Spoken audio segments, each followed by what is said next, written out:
Welcome to Vet with a Mic, content driven by veterans issues. So today we're going to talk to Chris, who is a veteran of the United States Marine Corps and a Marine Corps sniper. He has been doing some pretty cool things since life in the uniform, and he's actually got a book that we're going to talk about today called Terror to Triumph. So without further ado, let's talk to Chris. Some folks will like you and some that just won't. Some that stay real and some that just don't. Trying to fit in will only take you so far. You'll never find home trying to change who you are. So don't spend your whole life trying to be what you ain't. You can't hide your heart with a new coat of paint. You think they'll accept you, I promise they can't. So just be who you are, forget what they think. So just be who you are and forget what they think. Chris, buddy, how you doing, man? Good. What's going on? Man, I can't complain. Almost through this week. It has been an eventful week already, but I'm happy to talk to you, man. You have got such a great story, and it's one of those things that rarely do I meet somebody who, at least their life after the uniform, has dovetailed so nicely with my own. That's why during our little pre-production talks, I felt like I was talking to an old buddy that I'd known for a while. Yeah, it's so cool how everything just kind of meshes, and you just never know who you're going to come across, and that's what's so awesome about the veteran community. Yeah, especially, there's probably not too many of us who studied psychology as well. I think I've met like maybe two others. One was a guy named Dan, who was a Navy diver, who's actually in a PhD program up in New Jersey currently right now. But you're of the forensic psychology persuasion, which is really interesting to me.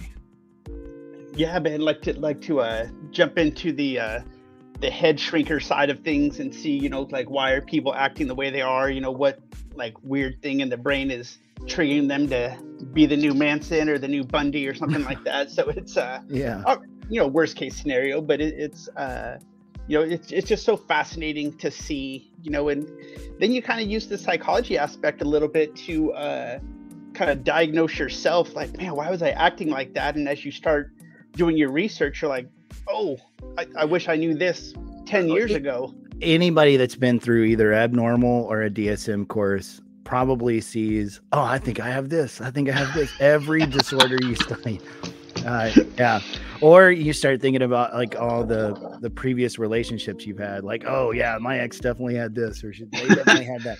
Yeah. So speaking of, let's just dive right into it. Let's talk about Terror to Triumph, which, as we talked a little bit before we started recording, is a little bit of a different type of book compared to some of the ones that we normally hear out there in the veteran space. This goes a little bit beyond just the typical, hey, the facts of the matter, this is the war story kind of dialogue that we hear a lot about. So, Chris, tell us, why did you write a book in the first place? It's always a fascinating place to begin. Yeah.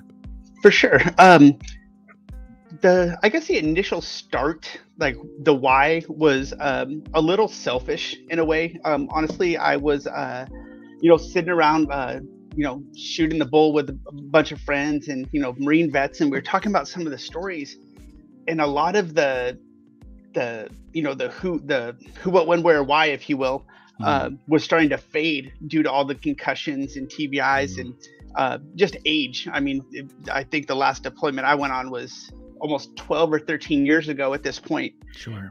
So a lot of that stuff started fading away. And I wanted to always remember, especially the guys and men and women who didn't come back. I never wanted to forget like that sacrifice. Yeah. Some people get tattoos, some people do that. But so I started writing it down, and my wife was actually the ringleader, if you will, of getting the book published. She said, this is really cool. You should get it, your life story published. I'm like, yeah, right. Like who wants to read this? I mean, how many books are there that, discuss, the fight in Iraq, the fight in Afghanistan, the fight that, all that stuff. So I gave it a lot of thought, and I went back and I implemented the stories of, what we all see, on Iraq, Afghanistan, wherever you deploy to. But I really wanted to implement into it the what happens when that heightened state, kind of like what we were discussing before, that the rational heightened state over there, where you're going to be on guard at all times. You're going to Sure. be, every noise is going to be a threat, and that's what's going to keep you alive over there. But when you come back to the States, walking through Walmart, chances are, someone dropping a jar of pickles or something like that on the couple aisles over is, Right. I mean, who cares? It's just going to be a broken jar. But I think it's one of those things that not enough people, besides guys who go into psychology, really look at and see, or people they say they understand, like, oh, you deployed, that's why you're so jumpy, but they don't think about, like, wow, 5 years, why are you still so jumpy? Like, what's the problem? And that's what I really wanted to convey with this book is, talk about the war stories, the foundation of why, I acted the way I did, or why, things like that. But I wanted to open it up to families as well, of people, or families who, maybe didn't have people in the military. They're just curious about, like, oh, you hear all this stuff on the news, you hear about, this, that, and the other thing. And they come back and like, wow, all these domestic issues, all these marriages failing, all these people drinking themselves to death sometimes. And I really wanted to open it up to that as well, because, before I submitted my book, I did a little research. I'm like, well, how many books are out there about this? And surprisingly, there's not. I mean, there might be one or two, and Hollywood may make, the cool American Sniper movies and, Sure, Lone Survivor and stuff like that. But that's all organic to being deployed. That has nothing to do with what happens back here. But well, and like we talked about, like I guess it's a few weeks ago now. Man, time slips away on you. And I don't mean to. I'm not trying to name drop your story here at all. But you did talk to Marcus Luttrell about how Hollywood takes your material and kind of exaggerates certain claims. Not that they're changing the fundamental bits, but just, make it a little bit more sensational than it may have been at the time. And I just wanted to say that because even within these really powerful stories like Marcus Luttrell's Lone Survivor, that there are still these misrepresentations that happen at the Hollywood level that then go out into the society. And so civilians are largely informed by those representations, and those are even exaggerated claims from the original already sensational claims. Yeah. Yes. Yeah. So I hear you. And there was a couple of things that whenever you were speaking just a second ago that immediately just keyed up with me is we talked a little bit about how these things may be adaptive while you're in theater, right? The hypervigilance or just some of the more, I guess you'd say, practical symptoms that often accompany PTSD. But once you rotate over and you're out of theater and you're back in the homeland, those are no longer proportional, right? Those responses, those physiological responses you have to a pickle jar dropping is no longer useful to you in your life. I kind of explained this to someone as well. My heart just pounds at times. And I'm not afraid of a particular situation. Like there was one time I was speaking in front of a class of people, and I had done that hundreds of times before, but for some reason on that day, my voice started trembling. My heart was just like pounding. And of course, while it's happening to me, I'm going, suck it up. What are you doing? What's wrong? Like, quit it. Don't do that. Like, why? You're not afraid of anything. What's going on? But there was something about, I guess, that day that amped up my physiological response. And that's kind of what we're talking about is there's a dysregulated fear response that happens, and it's hard to turn off, especially whenever you try to get back to normal. And these things often, as we talked a little bit persist for years, not months. Yeah, right? Absolutely. So you writing a book that kind of walks through that nuance in those contexts, that's really important. because that's what we try to do here at Vet with a Mic too, is we try to put things into context. We try to break down some of these things that we all go through, and so that people know that they're not going through them in isolation, right? Is that we all have these type of awkward, voice trembling, heart pounding, jumping out of our skin when a jar of pickles drops at Walmart kind of situations. And you're not alone. You're not a weirdo. It's just, this is something we all kind of go through. No, 100%. And that was, another piece of the puzzle that led to the book too, was just like you said, the not alone, you're not, weird. It's kind of like, if, to me, and of course, looking back, I so wish I could jump in, like meet, Michael J. Fox, get in the time machine and cruise back to the, 2005, 2007 and just slap the crap out of myself, because, back then I'm like, oh my God, I'm the only person in 29 Palms, California, the entire base of death, that the Army was like uninhabitable. Marine Corps is like, we'll see about that, and, and we were stationed there, and, you hear the horror stories, the guys, as soon as they get back, they're out in town, they're fighting in the bars, they're drunk, they barely make it back on. I mean, but to me, I'm sitting at home drinking myself stupid. They're just going out in town, so they must be okay.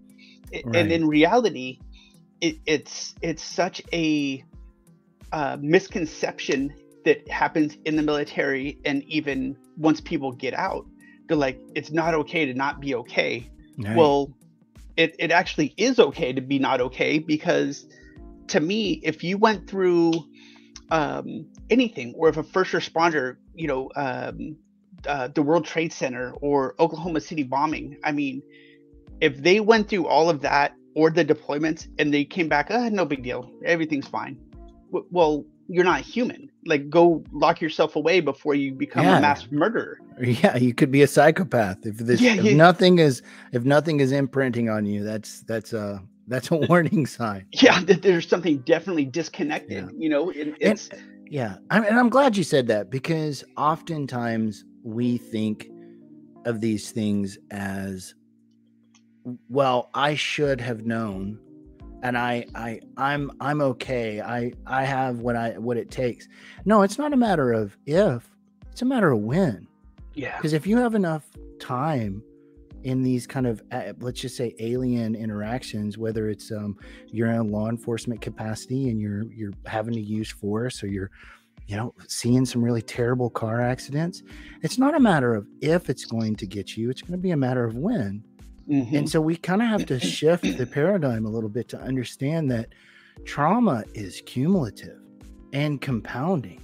There's not a impervious model that we can embody, that these alien experiences are not going to eventually impact us. And I think just reshuffling what our expectations are for these kind of interactions it's useful, because everybody is going to have their fill line. Everybody is going to. It's just like I've said this a few times now. You're in your platoon. You may be the only one that developed a PTSD coming out of your deployment. That doesn't mean that the rest of those people in your platoon are not eventually going to develop symptomology.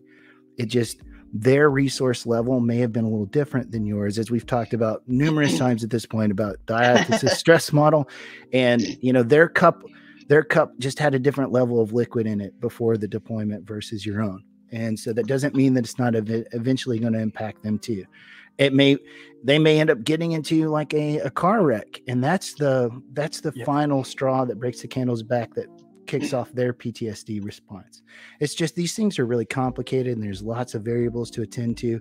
So I caution, my veteran brothers and sisters out there from trying to be too harsh in their evaluations of themselves or other people from the uniform, because it's an interaction, man.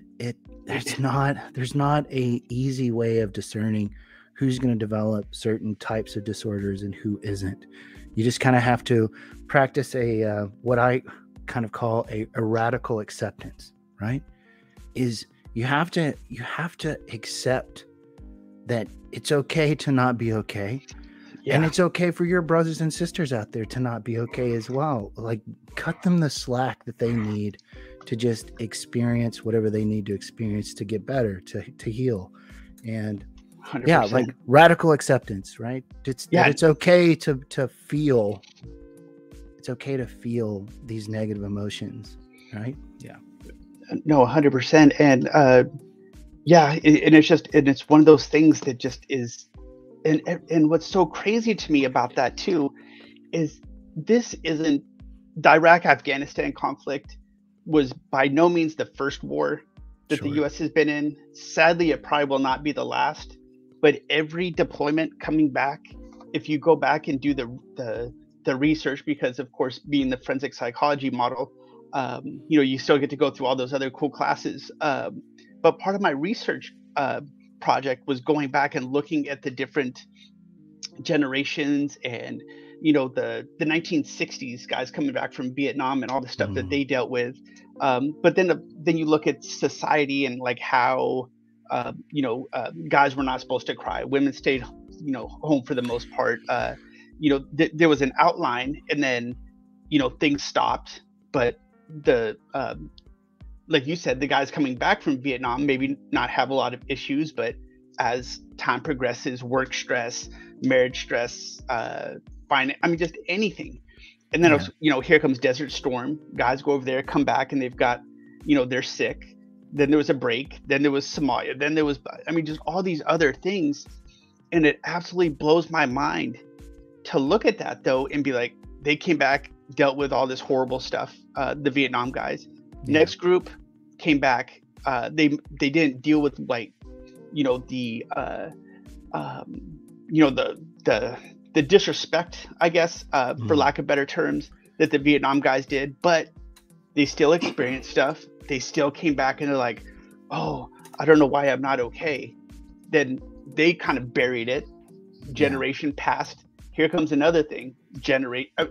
And it's such a sick cycle. I mean, even for my grandfather, who I talk about in the beginning of the book, he was actually on Kaneohe Bay, which is the Marine Corps base in the northeast corner of Oahu, during the bombings of Pearl Harbor.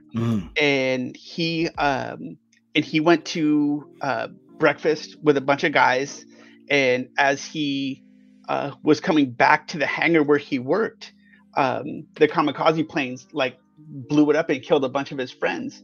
Well, for as long as he lived, and he ended up dying in his late 80s from cancer, but I don't ever remember him once talking about that stuff, where I think motivated me in a way, because even my uncle, who was a Vietnam paratrooper, he did Vietnam, came back, was messed up on drugs like a lot of the people were for this, but they never talked about it.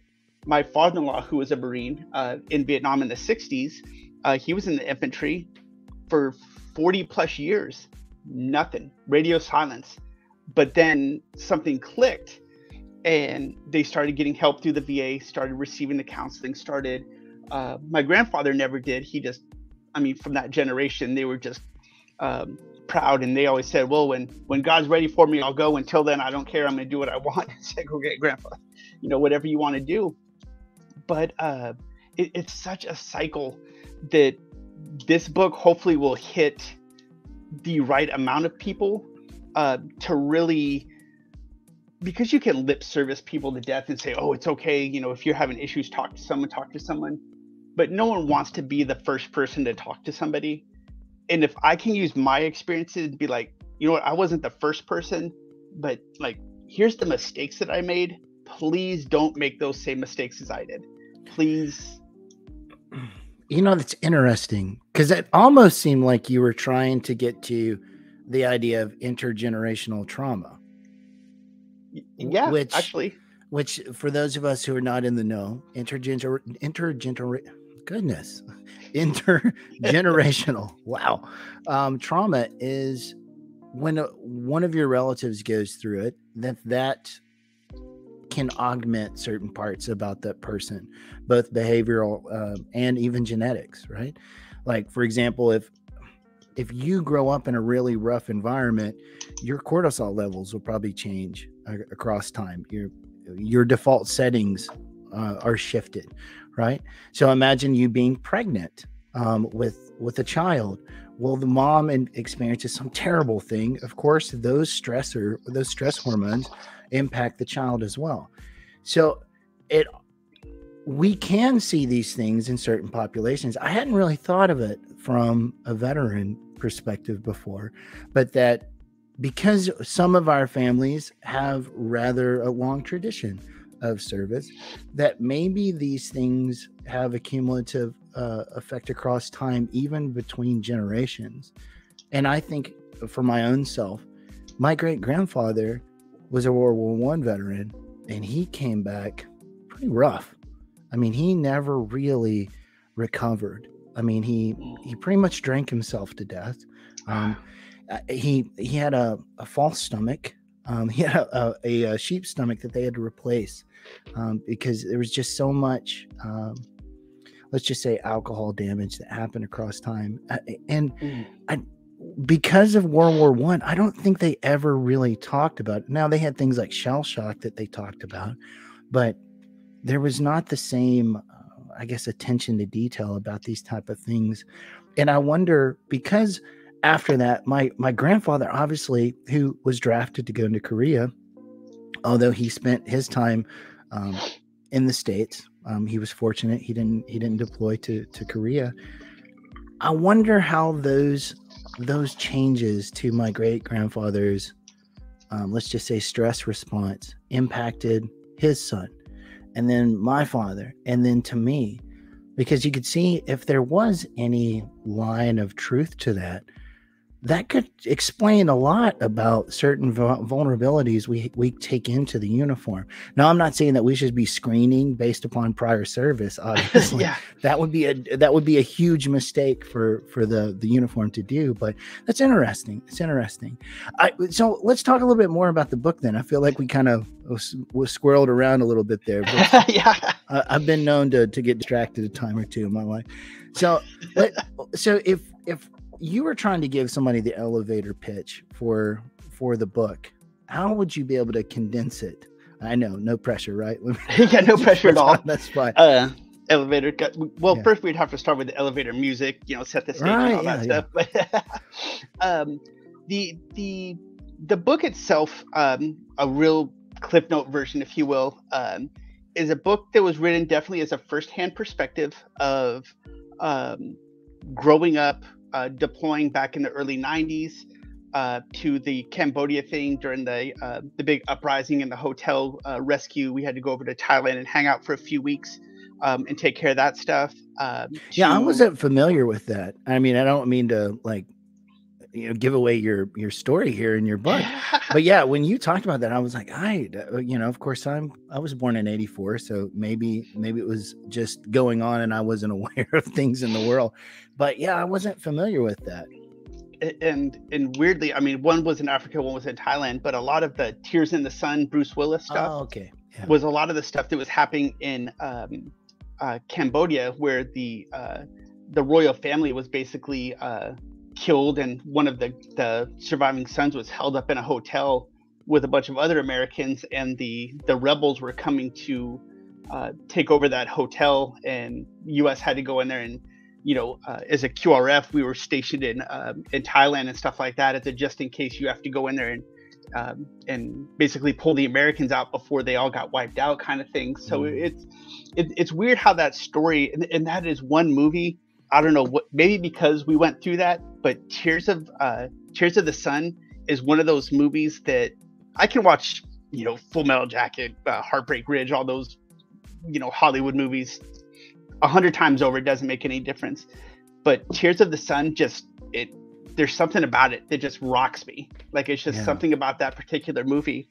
Now, are you saying there's like an anger response to it, or is it something like a sadness that a lot of an emotional response of just knowing that things that happened to these guys, they're whoever hasn't ever seen the movie, but they're rescuing these Americans, and these other citizens from these warlords that were coming through, massacring, genocide through Africa. And the same things were happening in Thailand, maybe not to that extreme, but there's a lot of stuff that happens behind the scenes and behind the what you don't see. The media doesn't report the real aspects of what's going on, just like they did in Iraq, just like they don't in Afghanistan. They sell the story, which that's their job, but the book I wanted to write on a firsthand perspective of the different deployments that I went through, the struggles returning home, why I couldn't, or why people maybe reading the book, why they can't sleep, why they have to check the doors and windows 500 times a night, why they, have to drink themselves to sleep just to get a few hours of rest. Then you redeploy, you compound all these issues. And then, like me, after 16 years, you hit that wall, if you will, and they say, and you're not leaving the military on your own terms. The military is telling you, hey, it's time to go. You no longer can do your job. You no longer can, you've done your time. You've trained the younger generation. It's time for you to go. And then I talk in the book too about once you get out and those doors close for the last time. I would imagine in a weird way that prisoners who spent their whole life in prison or jail, when they leave, they're excited. I'm out of prison. Well, that door slams behind them, and just like a military person, it's like, wow, what now? Now? Where am I going to get my next paycheck? Am I going to be able to eat? Like where am I going to sleep? And it's a real fear. And then as I, being told, as I'm leaving the military, hey, you've had too many concussions, too many TBIs. You're not going to be successful in this. You're not going to be successful in that. That kind of thing. And how I've had to make that personal decision to say, you know what? Yeah, I'm being told I can't. Well, that means I can, and that's what I'm going to fight for. And as it turns out, since getting out in 2015, got my master's degree in forensic psychology, wrote this book, case manager at the Veterans Court, helping veterans out. And my wife and I have been married for 22 years. So things that I've told, don't do this, don't do that, you'll never be successful in long-term marriage. Well, obviously, look where I am. So if I can do it before a younger generation allows themselves to hit that rock bottom and just go through absolute torment, almost losing my family, friends, falling by the wayside left and right to suicide because they don't want to be that guy.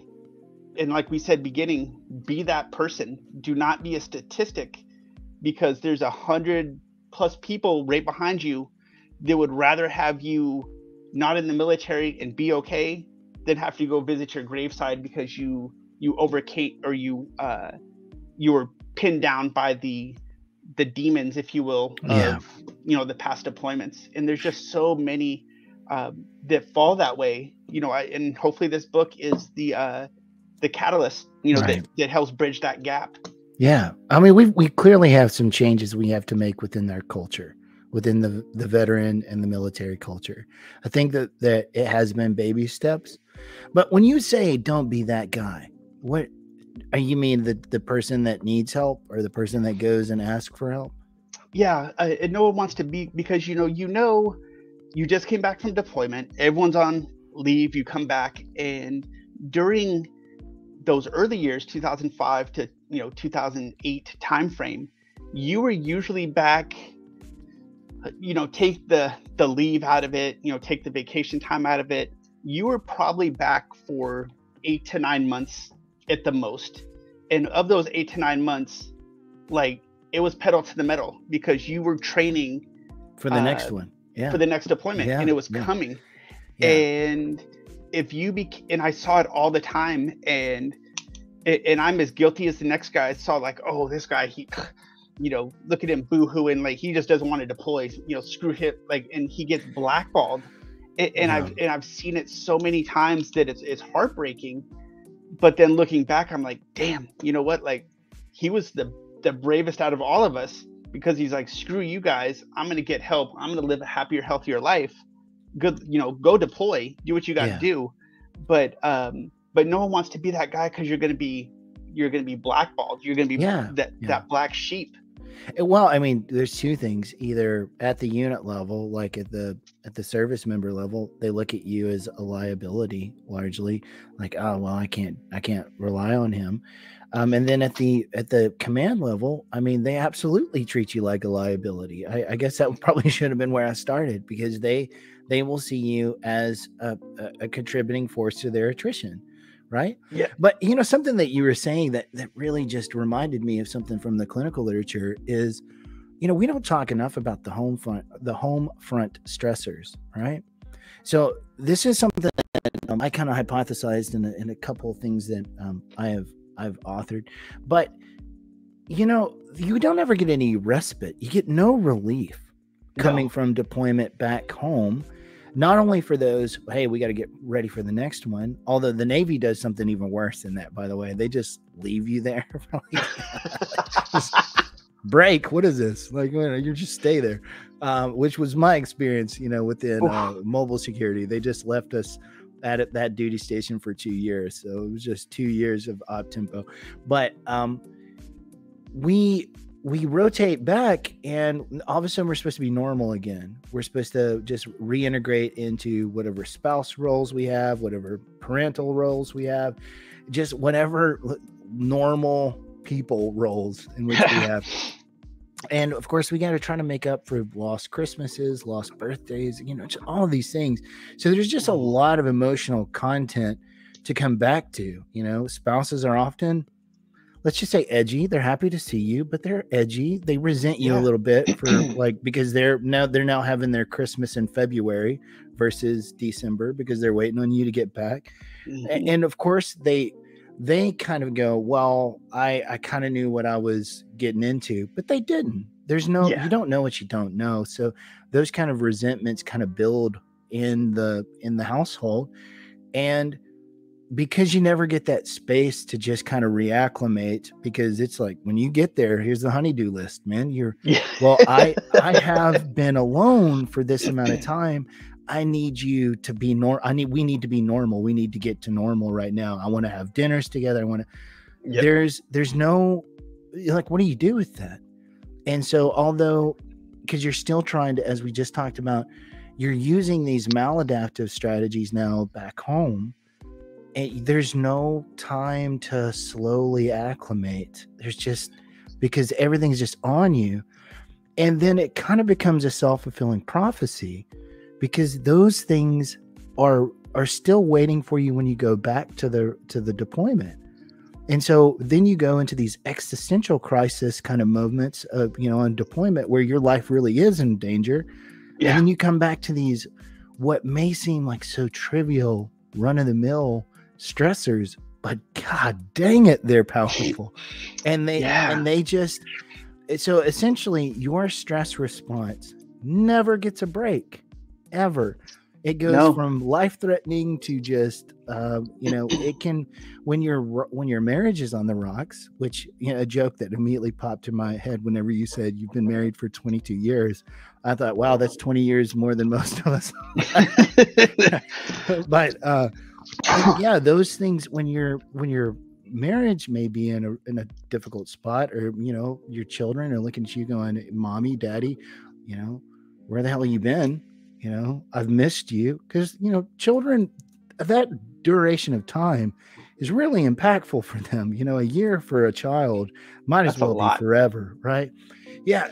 So, those things I think we don't do enough to talk about, is that these stressors away from the deployment can be just as impactful as the ones that we experience overseas. So kudos on you for attending to those details as well, because I don't think within our culture we talk enough about them. Now, we complain about them all the time, right? Like we do, we complain about them quite a bit, but we don't ever really process through them. We don't sort through them in a way, because I think largely it's difficult for us to talk about what we need, to tell our partners what we need from them. And maybe that's a symptom of the trauma. Who knows? But those conversations are difficult to have. You'd rather just leave me alone, please. Just give me a moment. Yeah. Give me that break. Yeah. Yeah. So that's interesting for sure. So let's talk a little bit about why now? Because you've been out since, I think you said, what, 2015, 2016? Yeah. So here we are, we're 2022 now. So why now? What is the conditions that made you go, you know what, I got to release this thing? I know you mentioned a second ago that your wife was largely the driving force behind it. The ringleader, for sure. What is it that you're experiencing now out there, maybe through the veteran court or just about life, that makes you go, the time is now to talk about these things? And I know the book, the publication process itself took close to about a year. It's always, you send it in, they edit it up, they send it back, and I think I reread my book just in the publication process. You're probably sick. You're probably sick of it. Yeah. And it was perfect prolonged exposure therapy, because you read the story so many times, you're desensitized to it. You're like, okay, the trauma of it, because people are like, oh my God, your book is so impactful. I'm like, it is? Okay, cool. Because the story, it's just become another story to me. Yeah. But I think, honestly, as I was writing it, remembering all the stories and reliving the traumas, remembering all the people who have fallen by their own hand, not the deployments, but by their own hand.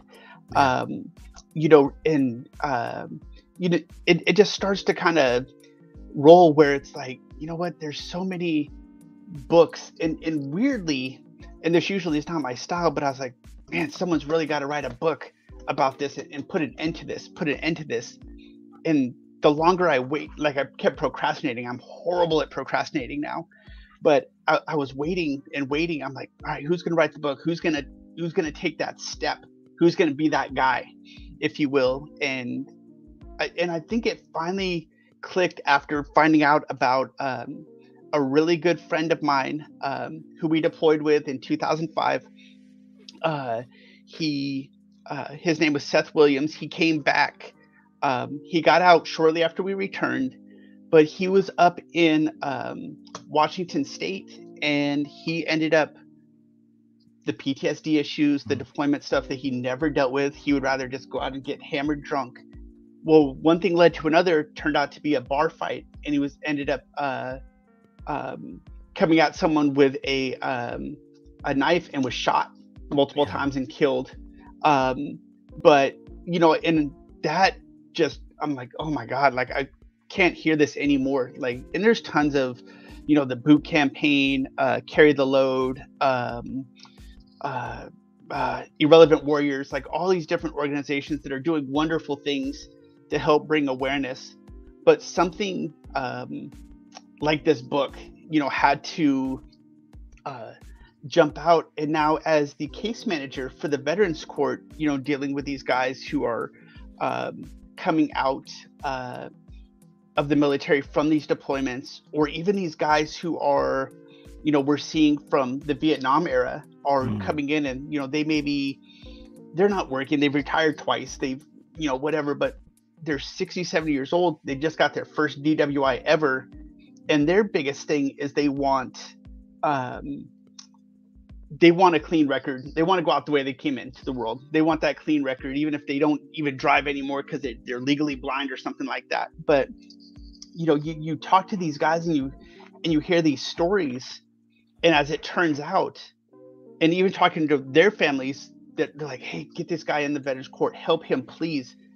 The real thing is yes, the drinking led to the charge, but them coming to the court, from what I've seen thus far, is 99% of the people who've come to the court are not just here on a charge. They're actually here because they need, the charge was just the catapult to push them into the treatment, because they are like screaming out for, they don't know who to ask for help. I mean, and anyone who's been in the military, or any stand down or whatever, they pass out literature after books and books and books of, here's all these resources here, but it falls on deaf ears and no one even thinks about it. But a lot of these guys, I give them a copy of the book too when they come into the program. I'm like, here's a copy of the book, and they read it and they're just like, and it's such a, I think it's a refreshing thing to, I'm not alone in this. Right. I'm actually really going to get help. There's people who really do care about the long-term thing. And I've had parents, spouses, grandparents, like uncles, when they see their son or daughter, like as they're progressing through the treatment court, making such a huge transition, like the caterpillar to butterfly thing, weird analogy. Like the chrysalis. But it's such a huge transformation. And then we follow up with them, 6, 7, 8 months after they get out, just to see how they're doing. And a lot of them that are here on DWIs were like, there's no way I'm not going to drink for a year. I want to be able to do what I want. They haven't touched a drop because they know and they've learned enough. And they're continually building on that foundation. They're like, man, alcohol is going to lead to a DWI. I'm going to be in jail. I'm going to go backwards. So a lot of them, they haven't touched a drop of alcohol since they've gotten out of this program. And it's so amazing to see the start of, like the boot camp thing. Everyone goes to boot camp and they're just like that soggy sandwich. They're just horrible. Like how they ever join the military is beyond me. But then as they transition through the phases and then they graduate, it's like, whoa, like, weren't you just this guy? And now they're this, like, and it's the same thing in the treatment world. And if you allow yourself, I think, to be, what's the word? Vulnerable. That word. Vulnerable. Yeah, trust the process and allow a little bit of vulnerability to kind of take place. Yeah, for sure. And I think that's the why, and I think I've seen all the chaos and heartache that I put my wife and family through. Sure. And I guess in a weird way, I want people to not have to go through the same, in families or husbands, wives, friends, like whatever. I want them to live happy and healthy lives. And if I can use my, like, what were you thinking experiences. Right. Yeah. Poor examples, maybe. The horrible examples, like, you know what? Cool. Deploy, do cool things, be a sniper, be a crew chief, be a cop, be a, whatever, but don't be that guy or girl who sits in their house and isolates away from the world and drinks yourself to sleep every night, or don't be that guy who just does dumb stuff, So I don't mean to interrupt you there. It just reminded me, like, in graduate school, and for those of you who've heard this example before, please, excuse my repetitiveness. But we were taking this personality course, and they said, all right, so at the end of the semester, we're expecting you to come up with your own personality theory. All right, no pressure. And maybe it was the warrior in me, but I came up with this idea. I've got a little bit of like Norse ancestry or Scandinavian ancestry way back there somewhere, and so I kind of always gravitated or identified with this idea of the Viking world, right? Is you have to interact with the world, and so in antiquity, those times were literal. You had to take your sword and go to work, right? But there's a metaphor there too for what life is like. You have to interact with the world. You can't draw back away from the world and give up territory, because if you do, the world will take it from you, and you'll find your world getting smaller and smaller and smaller. So one of the things that the pillars of my personality theory was to Valhallahize, to take your sword and engage with the world, to take as much territory as possible from the world. Expand your world to the greatest amount of limits that you can bear.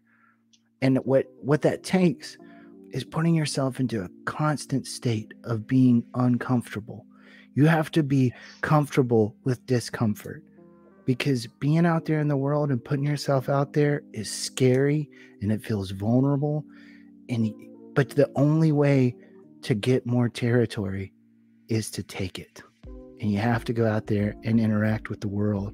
So I definitely echo that, for that example you just used. If you allow the world to take everything from you, and I don't mean like a literal take everything from you, but if you retreat into your house and you kind of self-isolate, you will feel as if the world is just closed in on top of you. You'll never be comfortable anywhere, because eventually you'll even envelop your house, right? You'll feel uncomfortable everywhere you go. No, for sure. That's my kind of 2 cents about, like, you better Valhalla-hize, take your sword and interact with the world, because that's the only way to ascend to Valhalla. It's the only way to get to the Viking heaven, is to die with your sword in your hand. That's what you got to do. Anyway, I digress here. No, that's perfect example. Yeah. I thought I was pretty clever when I came up with it in grad school. I don't know about how my cohort members felt about it, because largely, as you probably know, the cohorts within psychology tend to be mostly female, right? Mostly. Yes. I think it was me and one other male. And so I'm sure they looked at me like, look at this psycho with these Vikings. Grab your sword. Grab your sword and interact with the world. Yeah, like, okay, easy there, killer. Right. So I'm not sure if it got me any friends in the cohort after that, but I thought it was clever at the time. Yeah, for sure. Yeah. So let's do one last thing here, because we're running up here on the 47th minute. So let's tell everybody where they can find you. Okay. One, I am all over. I've got a public Facebook page. The Instagram page is called the book title, Terror to Triumph. It'll pull up public websites. So by all means, send friend requests, send me a message, start a conversation, whatever you want to do.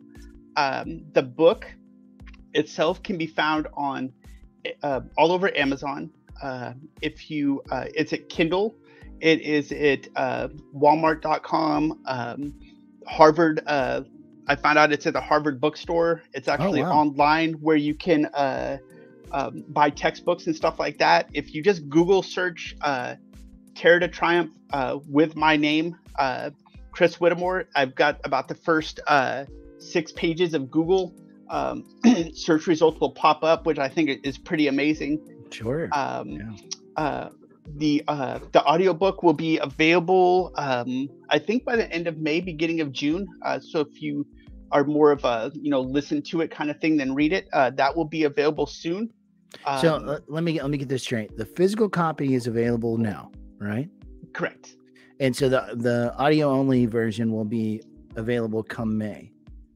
And so are there copies available? I know that at one point we talked about there being some pre-order that were available right now, and you sold like a few hundred pre-order? I don't even know if I know a few hundred people. So that ought to tell you something. Yeah. Yeah. The first wave, we ended up selling about 300 books, and now it is fully in production. It's when you order them, if you go through Amazon, I think Amazon stocks, 10 of each thing that they sell or something like that. So they'll sell. But if you order through different organizations, whatever you order it, it's print to order, print, ship. So if you have like Amazon Prime, I think it is, or whatever, it goes quicker. If you go to readerhouse.com and enter in FF save 10, the number 10, 10, it will give you a 10% discount code for ordering the book. And my biggest request, which I don't know why this is so difficult for some people, but if you do read the book, which I strongly appreciate, please go back and leave a review, just not like a 4-star, 5-star, whatever. Yeah. Which as of right now, I'm I'm like 5 stars. Everyone who's read it seems to like it, which blows my mind. But yeah, please leave a review. The good, the bad, the ugly. If there's something you don't like about it, please tell me. I welcome all the feedback. And then ultimately, share the book with people pass the book along to people people who want to know about the military, or people who've been in the military, that you may read that book and see your grandfather or your father acting a certain way and be like, that's why. Yeah. And have that conversation, because like you said, in a perfect way, be comfortable being uncomfortable. And just like other serious issues that high school kids deal with, that adults deal with, you have to have that uncomfortable conversation. Otherwise it's going to keep being taboo, and you're going to see those families, and I hate to go dark, but you're going to see those families visiting their son, daughter, brother, sister, whatever, at the gravesite, instead of visiting them at Christmas and having watching the Cowboys play or something like that on TV. But be comfortable being uncomfortable, and never let like that stupid Rocky movie, he says it best: the world will beat you to your knees if you let it. But it's not about how many times you get knocked down, it's about how many times you get back up. And Accurate. You know what? Yeah. And that's what the book's all about. Yeah, for sure. Yeah, I don't think I won't live in on a Rocky quote, right? That's always good, right? I mean, there's Gotta have the Rocky quote. There's plenty of great Rocky quotes out there, but that's probably one of the best. But so if you've enjoyed this conversation with Chris, I know I have, man, and you think that there's somebody out there, like we just said, that would benefit from hearing it, just as Chris just mentioned, we rely on our source, our circles of people we know in this world. And so if you think there was somebody out there that would benefit from reading Chris's book, or you think there's somebody out there who would benefit from hearing these conversations on Vet with a Mic, please forward it along to anybody that you think really could benefit from hearing it. If there's a particular episode or issue you would like to have seen come to fruition here on Vet with a Mic, please reach out to me. I'll do everything I can to make it happen. Also, if there's some content out there that you would like to check out, we do have a few veteran partners we work a lot with. You can check out the Brave and Faithful podcast, of course, the Morning Formation podcast, Drive On podcast, which I think Chris was a guest on as well, or he will be, at least in the near future. And there's just a ton of other friends and partners that we have all across our social media presence and out there on vetwithamic.com. So please, if you're interested in the genre, if you're interested in helping the veteran community grow in all of our private little ventures that we have here in Life After the Uniform, please check them out. Tell them Ryan sent you. All right. But as always, however life finds you, hope life finds you well. Until next time.